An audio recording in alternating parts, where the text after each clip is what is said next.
Hello hello hello. कभी ऐसे हुआ है आपने चेस्ट ड्रॉ की और वो फ्लैट लग रही है, या फिर बॉडी तो सही बन रही है लेकिन चेस्ट का कनेक्शन आर्म से अजीब लग रहा है। सच बताओ, मोस्ट आर्टिस्ट पेग को एक सिंपल बॉक्स या प्लेट समझ के ड्रॉ करते हैं और वही सबसे बड़ी गलती है। एंड तक रुकना, क्योंकि आज आप पेग्स को सिर्फ ड्रॉ नहीं करोगे, आप समझोगे वो कैसे मूव करते हैं।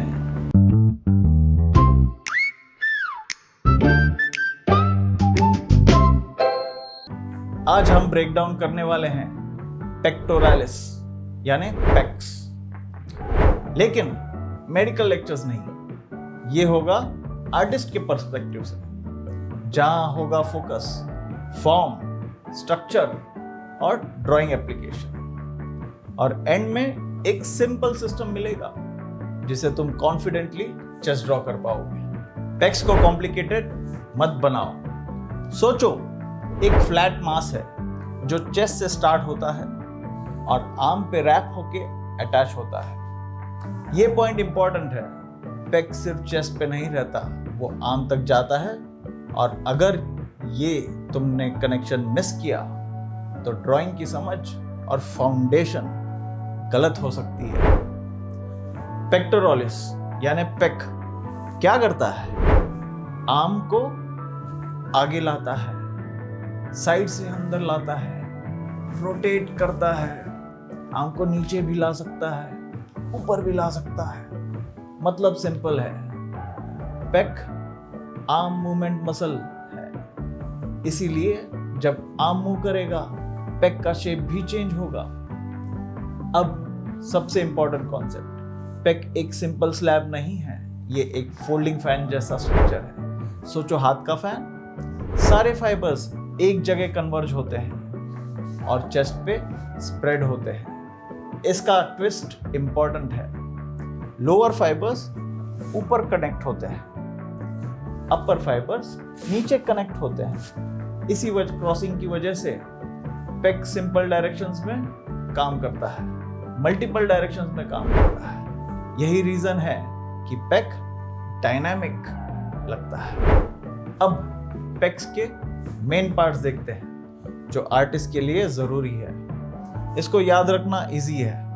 पहला, क्लैविक्यूलर अपर चेस्ट, ये कॉलर बोन से स्टार्ट होता है, थिक और विजिबल होता है। दूसरा, स्टर्नल यानी मेन चेस्ट, स्टर्नम से स्टार्ट होता है, सबसे बड़ा पार्ट है, इसके फाइबर्स एंगल्ड होते हैं। एब्डोमिनल यानी लोअर पार्ट, ये पार्ट छोटा और जटिल होता है, कभी दिखता है कभी छुपा रहता है। तो एंड तक रुकना, क्योंकि ड्राइंग सेक्शन में मैं तुम्हें बताऊंगा कैसे इन तीन पार्ट्स को सिंप्लीफाई करते हैं।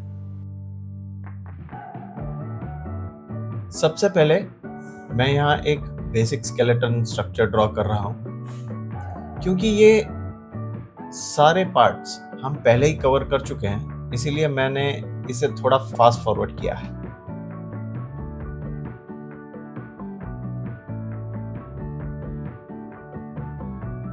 हमने अब यहाँ फिगर के पोज का बेसिक जेस्चर और स्ट्रक्चर का बेस ड्रॉ कर लिया है। अब हम ड्रॉ करेंगे पेग्स।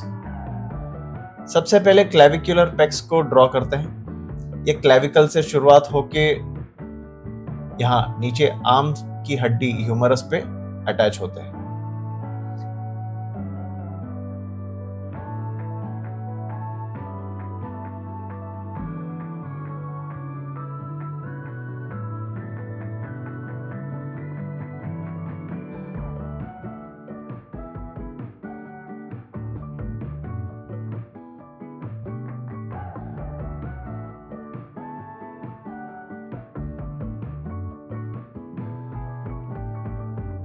पेग्स का जो हिस्सा ह्यूमरस से कनेक्ट होता है उसे शोल्डर मसल्स यानी डेल्टॉइड्स कवर करते हैं ऐसे।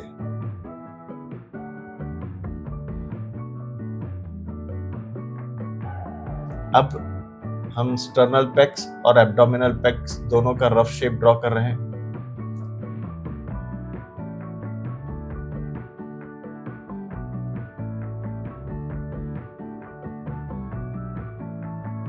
सेम हमें राइट साइड पर भी रिपीट करना है, लेकिन यहाँ आर्म एलिवेटेड यानी ऊपर किया गया है, इसीलिए पेक्स, एब्डोमिनल और स्टर्नल पार्ट्स ह्यूमरस के ऊपर स्ट्रेच होकर जुड़ते नजर आ रहे हैं।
पेक्स को ड्रॉ करते वक्त बेसिक ट्विस्ट को समझना और उस ओवरलैप को ड्राइंग में इंक्लूड करना ये बहुत जरूरी है। इससे फिगर ज्यादा बेहतर और रियलिस्टिक लगती है।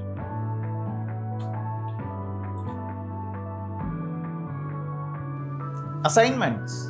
Assignment 1, tracing. किसी रेफरेंस पेक पे पेक स्ट्रक्चर ट्रेस करो, तीनों पार्ट्स आइडेंटिफाई करो। Assignment 2, construction. स्केलेटन या प्रोपो पे पेक्स ऐड करो। Assignment 3, variation study. लीन यानी दुबली बॉडी पे, मस्कुलर बॉडी पे, हेवी बॉडी पे सेम स्ट्रक्चर अलग अलग सरफेस पर ड्रॉ करो। याद रखो, एनाटॉमी रटने की चीज नहीं है, समझने की चीज है। तो चैनल को लाइक करो, एक आर्टिस्ट दोस्त को शेयर करो और सब्सक्राइब करो। आगे के एपिसोड्स में हम टॉर्सो के और मसल स्टडी करेंगे। तब तक सीखते रहिए, ड्रॉ करते रहिए। बस एक ड्राइंग कल से बेहतर। मैं हूं अविनाश, फिर मिलेंगे।